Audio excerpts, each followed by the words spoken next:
ڈار واضح طور پہ market based exchange rate policy کے حامی نہیں ہے اور اسی لیے وہ مارکیٹ کے ریٹس کو مان ہی نہیں رہے. وہ بضد ہے کہ ڈالر 250 کا نہیں ہے، جیسا کہ بھی آپ نے سنا 200 روپے سے کم کا ہے، لیکن دنیا ماننے کو تیار نہیں ہے، IMF ماننے کو تیار نہیں ہے، پاکستان کی مارکیٹ ماننے کو تیار نہیں ہے، کوئی معاشی ماہرین ماننے کو تیار نہیں ہے کہ اس وقت حقیقی جو پاکستانی روپے کی ڈالر کی قدر ہے وہ 224 روپے ہے. کل ہمارے پروگرام میں 2 بار سابق وزیر خزانہ رہے مفتاح اسماعیل مسلم لیگ نون کے اور بہت ہی مسترد خود اکانومسٹ ہیں، انہوں نے کہا کہ ایسا نہیں ہو پائے گا اور ایسے کرنے سے IMF ناراض ہو جائے گا. IMF کو ساتھ رکھنا ہے تو ایکسچینج ریٹ اپنی مرضی کا نہیں رکھ سکتے، فکسڈ ایکسچینج ریٹ سے کام نہیں چلے گا.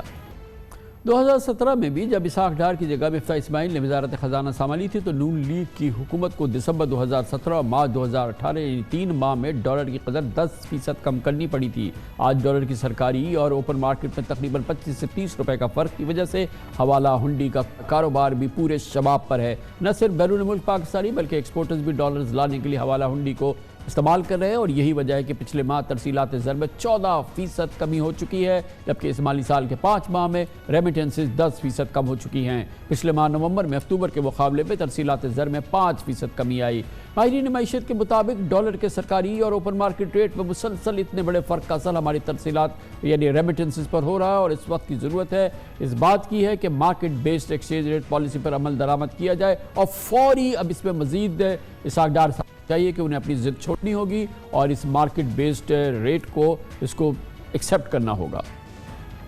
پاکستان کے جاری معاشی بحران پہ آج بات کرنے کے لیے ہمارے ساتھ واشنگٹن سے موجود ہیں عزیر یونس، ڈائریکٹر فار پاکستان ہیں، اٹلانٹک کاؤنسل ممتاز تھنک ٹینک ہے. ہمارے ساتھ کراچی میں طاہر عباس صاحب ہے، head of research Arif Habib limited کے. بہت بہت شکریہ عزیر صاحب. پہلے تو یہ فرمائیے گا کہ IMF کا پروگرام ہمارا اسٹک ہے اور آخری کمیونیکیشن جو IMF سے آئی ہے وہ کل ان کے جو پاکستان کے مشن چیف ہیں ان کا ایک سٹیٹمنٹ تھا، وہ تھوڑا سا ٹیکنیکل تھا، ایک عام پاکستانی کی سمجھنے کے لیے. IMF کے ساتھ ہمارا یہ تعاطل برقرار ہے. کل جو ان کا پیغام آیا IMF کا وہ کیا بیسکلی کیا پیغام دے رہے ہیں؟ IMF کا دیکھیں پیغام کنسسٹنٹ رہا ہے مہینوں سے، تو ان کی جو یہ لیٹسٹ سٹیٹمنٹ ہے یہ بھی اسی پہلو سے ہمیں دیکھنا چاہیے کہ مذاکرات کے اندر IMF کہہ رہا ہے کہ کچھ چیزیں آپ نے بنیادی طور پہ اپنی معیشت میں ٹھیک کرنی ہے، اس کی آپ اگریمنٹ بھی کر چکے ہیں اور ہاں سیلاب سے فرق پڑا ہے معیشت کے اوپر، لیکن اس کا مطلب یہ نہیں کہ جو سیلاب سے علیحدہ چیزیں ہیں اس پہ آپ کو چھوٹ دے دی جائے. تو IMF کا بنیادی جو پوائنٹ ہے وہ یہ ہے کہ پیسے تو اگر آپ کو مل گئے اور اگر آپ اصلاحات نہیں کرتے جس پہ آپ نے اگریمنٹ بھی کیا ہے، یہ صرف اگریمنٹ کی بات نہیں ہے، یہ آپ کی معیشت کے لیے بھی بہتر ہے.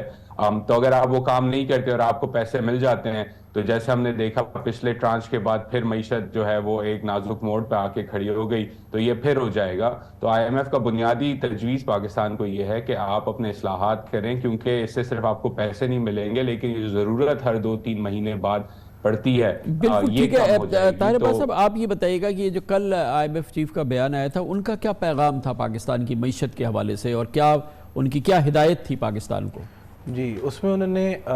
ایک تو یہ اپڈیٹ دی کہ اب تک جو ڈسکشن ہوا ہے وہ پروڈکٹیو ہے بٹ اس کا کوئی کنکلوژن نہیں ہو پایا. تو اوبویسلی گورنمنٹ آف پاکستان اور IMF کے درمیان جو ہے وہ کسی نہ کسی کچھ نہ کچھ باتوں پہ ڈیڈ لاک ہے. وہ موسٹ لائکلی ڈیڈ لاک یہ ہوگا کہ ہماری جو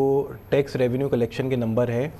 فسکل ایئر 23 کے وہ IMF کو لگتا ہوگا کہ شاید ہم میٹ نہیں کر پائیں گے اور جو اس سال ایڈیشنل خرچہ ہوا ہے ہمارا بیکاز آف دی فلڈز وہ ہمارا فسکل ڈیفیسٹ جو ہے وہ بڑھائے گا. تو یہ تو ایک بنیادی ایک ریزن ہے کہ آپ کا جب فسکل ڈیفیسٹ بڑھے گا تو وہ اوبویسلی پھر آپ کو اور قرضہ لینا پڑے گا اس کو فنڈ کرنے کے لیے. تو آئی تھنک ایک یہ ڈیڈ لاک ہے. پھر اس کے بعد آئی تھنک جو ایکسچینج ریٹ ہے وہ بھی جو ہے وہ جی اچھا عزیر صاحب یہ بتائیے گا کہ ہم IMF پروگرام میں ہیں اور یہ بڑی ہے کہ IMF کے لیے پرہیپس ہے اور یہ کہ ہمارے لیے بھی کنسرن کی بات ہے کہ اس کے باوجود ہم ایک 2-3 ایکسچینج ریٹ ہمارے یہاں چل رہے ہیں. ایک سرکاری ریٹ ہے جو ارریلیونٹ ہو چکا ہے اور پھر ایک اوپن مارکیٹ ریٹ ہے جس میں کہ کم از کم 10-12% کا جو ہے اس وقت فرق آ گیا ہے اور یہ کتنی ایک سیریس کنسرن ہے ظاہر ہمارے لیے بھی ہے اور IMF کے لیے خود جس میں پاکستان اس وقت موجود ہے. دیکھیں یہ جو ڈار صاحب کا جو پیگ ہے انہوں نے لگایا ہوا ہے کہ کسی طرح ڈالر کی انٹر بینک ریٹ کو روک کے رکھا جائے، یہ IMF سے زیادہ پاکستان کی معیشت کے لیے تباہ کن بات ہے. اب میں آپ کو یہ سمجھا دیتا ہوں کہ لیٹسٹ نومبر کا جو ڈیٹا آیا ہے میں نے خود کمپیئر کیا ہے بنگلہ دیش کے ریمیٹنس فلو کا، تو جو بڑے ممالک ہیں جس میں امریکہ ہے، سعودی عرب ہے، ایمریٹس ہے، اس میں بنگلہ دیش میں تو ریمیٹنسز بڑھی ہیں سعودی عرب کے علاوہ، سعودی عرب میں کم ہوئی ہیں، لیکن پاکستان میں ان تمام ممالک سے ریمیٹنس کم ہوئی ہیں. تو اس کا یہ جو کمی ہمیں نظر آ رہی ہے یہ اس وجہ سے آ رہی ہے کہ جو سپریڈ آپ نے ڈسکرائب کیا اس کی وجہ سے. اب میرے بھی کافی دوست ہیں، خاندان والے ہیں، یا امریکہ میں لوگوں کے یا ٹویٹر پہ میسیج آتے ہیں کہ جی ہم پیسے بھیجیں کہ نہیں، کیونکہ انٹر بینک میں 221 222 کی ریٹ ہمیں مل رہی ہے اور مارکیٹ میں تو کہہ رہے ہیں 250 پہ بھی نہیں مل رہا. تو یہ لوگوں نے ہاتھ روکنا شروع کر دیا ہے. اور اگین ایک معیشت جہاں ڈالرز کی آپ کو آلریڈی درکار ہے، ایک جو اسکیرسٹی ہے ڈالر کی،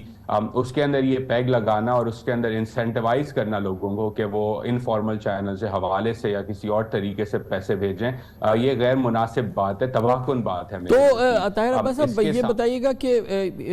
عزیر یونس کہہ رہے ہیں کہ یہ تباہ کن صورتحال ہے، یعنی کہ اس قسم کے ایکسچینج ریٹ اور کرب میں اور آفیشل ریٹ کے اندر یہ 12-13% کا فرق، اور ڈالر کی ہمیں شدید ضرورت ہو، وہ سارا ہنڈی حوالے میں جائے، تو بظاہر تو لگتا ہے کہ تباہ کن بات ہے اور یہ بڑی ایک سوسائڈل پالیسی ہے. جی بالکل، دیکھیں اس ریٹ کی وجہ سے جو حوالہ ہنڈی کا ریفرنس دیا تو تقریباً 300 سے 400 ملین کی جو ریمیٹنسز ہے وہ ہماری جو ہے وہ کم آئی ہے اس مہینے. اسی طرح جو ایکسپورٹ پروسیڈ ہیں بیکاز آف دی انسرٹینٹی، وہ ایکسپورٹر بھی اپنی پروسیڈ باہر روک رہے ہیں تو اس کی وجہ سے وہ کم ہے. تو آئی تھنک گورنمنٹ کو rather than focusing on dollar پیگ،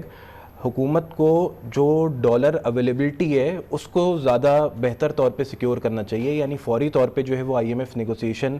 complete کر کے آئی ایم ایف کا پروگرام بحال کرنا چاہیے تاکہ ہمارے پاس آئی ایم ایف کا فلوز آئے. پھر اس کے بعد ملٹی لیٹرل فلوز اس کے ساتھ لنکڈ ہوتے ہیں تو وہ آنے شروع ہوں، اور اس کے بعد جو فرینڈلی کنٹریز سے سپورٹ ایکسپیکٹڈ ہے وہ بھی آئے. دیکھیں جو اگر آج میں ریئل افیکٹو ایکسچینج ریٹ دیکھوں تو وہ بھی تقریباً جو ہے وہ 96 ہے. تو لیٹ دی مارکیٹ ڈیسائیڈ. ہو سکتا ہے کہ اگر ابھی ہم ڈالر پیگ ہٹا دیں تو کرنسی جو ہے وہ ڈیپریشیٹ ہو، لیکن ایک دفعہ لوگوں کو یہ آئیڈیا ہوگا کہ ہمارے پاس ریزرو میں ڈالر ہیں تو پھر ضروری نہیں ہے کہ وہ کنٹینیوس ڈیپریسیشن ہوتی رہے، پھر وہ نیچے بھی آ سکتا ہے. تو یہ جو ہے وہ جس طرح پیگ رکھا ہوا ہے یہ بالکل اس طرح نہیں ہونا چاہیے، اور مارکیٹ کو جو ہے وہ اس کو مارکیٹ بیسڈ ہونا چاہیے. عزیر صاحب اس کا ایک اور نقصان یہ بتائیے کہ یہ جو ایکسچینج ریٹ کا اتنا بڑا ڈفرنس ہے کہ ہم امپورٹس ہماری بڑی ہم نے سستی رکھی ہیں، ان کو سبسیڈائز کر رہے ہیں ہم ایک طرح سے،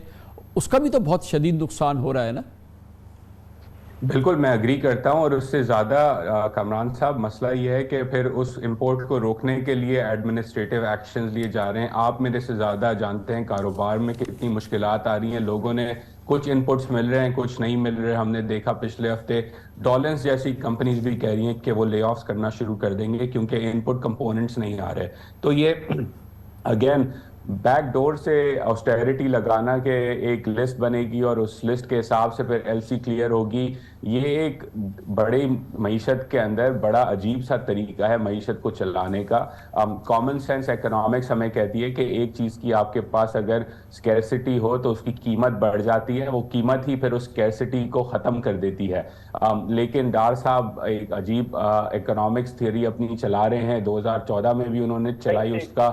خمیازہ ملک نے 2018 میں دیا اور اب بھی چلا. تو یہ بھی ایک امپورٹس کے لیے بھی بڑا ایک یہ ہمارے لیے بہت مشکل عمل ہے نا طاہر صاحب. یہ پھر آپ اتنی سستی امپورٹ آپ نے رکھی ہے یا یہ جو سرکاری ریٹ پہ، کیونکہ اگر یہ فری ہو جائے تو پھر ایک شاید اتنی ڈالر کی فلو ہو جائے اور اتنے اویلیبل ڈالر ہو جائیں کہ یہ اس کو ہم فیڈ کر سکیں. اس کا بڑا شدید نقصان ہو رہا ہے یہ ابھی ہم اس وقت جو سبسیڈائزڈ امپورٹ کر رہے ہیں. جی دیکھیں اس میں بالکل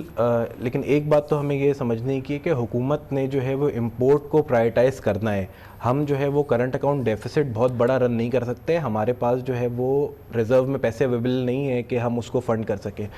تو گورنمنٹ کو چاہیے کہ امپورٹس کو جو ہے وہ پرائیورٹائز کرے اور جو بیسک امپورٹس ہیں اس کے بعد پرائرٹی بنائی جائے کہ کس کس سیکٹر کو جو ہے وہ کس طریقے سے جو ہے وہ امپورٹس الاؤ کی جائیں گی. اور اس کے بعد جو کرنسی ہے اس کو آپ جو ہے وہ مارکیٹ ڈٹرمن ہے اور جو اپنی فنڈنگ ہے اس کو سیکیور کرنے کی کوشش کریں کہ ہمارے ریزروز جو ہے وہ بہتر ہوں. جب ریزروز بہتر ہوں گے اور لوگوں کو یہ نظر آئے گا تو آئی تھنک یہ جو گیپ بھی اس وقت ایک اتنا بڑا 10% 12% کا کریٹ ہوا ہوا ہے یہ بھی جو ہے وہ آٹومیٹکلی پھر کل ہو جائے گا. عزیر صاحب یہ بتائیے گا ایک ہمارا بڑا مسئلہ جو ہے ہمارا ڈیٹ پروفائل، ایک بہت بڑا قرضوں کا پہاڑ ہمارے سر پہ کھڑا ہے اور ہمیں روزانہ ہم بات کرتے ہیں کہ ہم کیا یہ اپنی سروسنگ کر سکتے ہیں. یہ جو ہماری ڈیٹ سروسنگ ایکسٹرنل لائبلٹیز ہیں ہم ان کو پورا کر سکتے ہیں, اور ہمیں بار بار یہ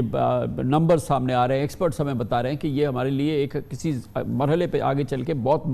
مشکل ہو سکتی ہے. ہمیں اپنا ڈیٹ ریسٹرکچر کرنا پڑے گا, یعنی کہ ہمیں ہاتھ کھڑے کرنے پڑیں گے اور ہمیں ایک طرح کا ڈیفالٹ کا سامنا کرنا پڑے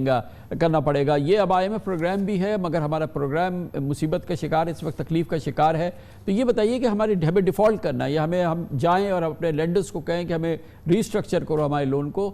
یہ کتنا بڑا خطرہ ہے ہمارے لیے؟ دیکھیے کامران صاحب, اس کی عام الفاظ میں مثال یہ ہے کہ اگر ایک ڈائبٹیز کا مریض ہے, اس کو گینگرین ہو جاتا ہے اور ڈاکٹر اس کی ٹانگ یا انگوٹھا کاٹ دیتا ہے اس کی زندگی بچانے کے لیے, لیکن وہ پھر مریض واپس مٹھائیاں کھانا شروع کر دے, تو پھر کڈنی فیلئر ہو جائے گا اور ایونچولی وہ مر جائے گا, انتقال کر جائے گا وہ شخص. اسی طرح پاکستان کی معیشت میں پیرس کلب نے ریسٹرکچر کیا تھا ڈیٹ 9/11 کے بعد. وار آن ٹیرر کی پیک کے وقت مشرف کا زمانہ تھا, لیکن 20 سال بعد ہم پھر اسی بات پہ آ گئے کہ ریسٹرکچرنگ کی ضرورت ہے. تو ریسٹرکچرنگ اگر ہو بھی جائے کامران صاحب, جو بنیادی مسائل ہیں اگر انہیں حل نہیں کیا جائے گا تو 10 سال بعد آپ اور میں شاید بال تھوڑے سفید ہو جائیں گے, آپ کے تو شاید نہ ہو, میرے تو بال بھی نہیں رہ گئے, داڑھی کے بال سفید رہ جائیں گے. ہم یہی بات کر رہے ہوں گے کہ ریسٹرکچرنگ کی ضرورت ہے. ریسٹرکچرنگ کی ضرورت ایک سمٹم ہے, اور یہ اگر کام ہو بھی جائے, پہلی بات تو یہ IMF کے بغیر ہو نہیں سکتا. آپ کو اس وقت IMF پروگرام کی ضرورت ہے, اور اگر اگلے 6, 8, 10 ماہ میں ہو بھی جائے اور اصلاحات نہیں ہوتے تو پھر یہی قرضوں کا مسئلہ چلتا رہے گا, پاکستان اور قرضے لیتا رہے گا, اور 5-10 سال بعد ہم یہی بات کریں گے کہ ہمیں ریسٹرکچرنگ کی ضرورت ہے, دنیا ہمیں ڈالر دے, کیونکہ آپ بتائیے طاہر بس اب کہ ہم یعنی کہ لفظ ہم استعمال کر رہے ہیں ریسٹرکچرنگ, ایک ٹیکنیکل, یا پھر ہم ڈیفالٹ سے بچ جائیں گے, یہ تمام پاسبل ہے. مگر کیونکہ ہم یہ سمجھتے تھے کہ IMF اب آ گیا تو یہ چیزیں تو IMF سنبھالتا ہی ہے, لیکن ابھی ہم کس جگہ پہ کھڑے اس حوالے سے؟ دیکھیں مجھے ایسا لگتا ہے کہ ایک دفعہ اگر ہم IMF پروگرام ریزیوم کر لیں, جو ابھی ہماری EFF فیسلٹی ہے, اور پھر اس کے بعد کنزیکٹیو جو بھی ہمارے اس ریویو کے بعد 2 اور ریویو بچے ہیں اس کو کمپلیٹ کریں, اور پھر اس کے بعد مجھے ایسا لگتا ہے کہ شاید ایک ہمیں اور بڑا پروگرام IMF کا لینا پڑے. تو اگر ہم یہ چیز کرتے ہیں تو مجھے نہیں لگتا کہ ہمیں کسی بہت بڑی ریسٹرکچرنگ میں جانے کی ضرورت ہے, کیونکہ ہمارے جو قرضے اگر ہم دیکھیں تو اس میں کافی جو ہے وہ سیف ڈپازٹ ہیں جو کہ رول اوور ہوتے ہیں, تو وہ آؤٹ فلو میں بھی آ رہا ہوتا ہے, ان فلو میں بھی آ رہا ہوتا ہے, تو ہمارے پاس ایمورٹائزیشن کا نمبر جو ہے وہ سال کا بہت بڑا ہمیں جو ہے وہ نظر آ رہا ہوتا ہے. لیکن نن دا لیس جب ہم بڑا IMF پروگرام لیں گے تو پھر ہمیں جو بھی ڈیفیکلٹ فیصلے ہیں وہ کرنے پڑیں گے. ہم نے فسکل سائڈ کو فکس کرنا پڑے گا, ہم نے اپنے ایکسپینڈیچر کو کنٹرول کرنا پڑے گا, ہم نے جو ٹیکس ریونیو ہے اس کو جو ہے وہ انکریز کرنا پڑے گا, اور جو ہم نے انرجی سیکٹرز میں ریفارمز ہیں including power sector and gas sector اس کو فکس کرنا پڑے گا, پرائیویٹائزیشن کرنی پڑے گی, اور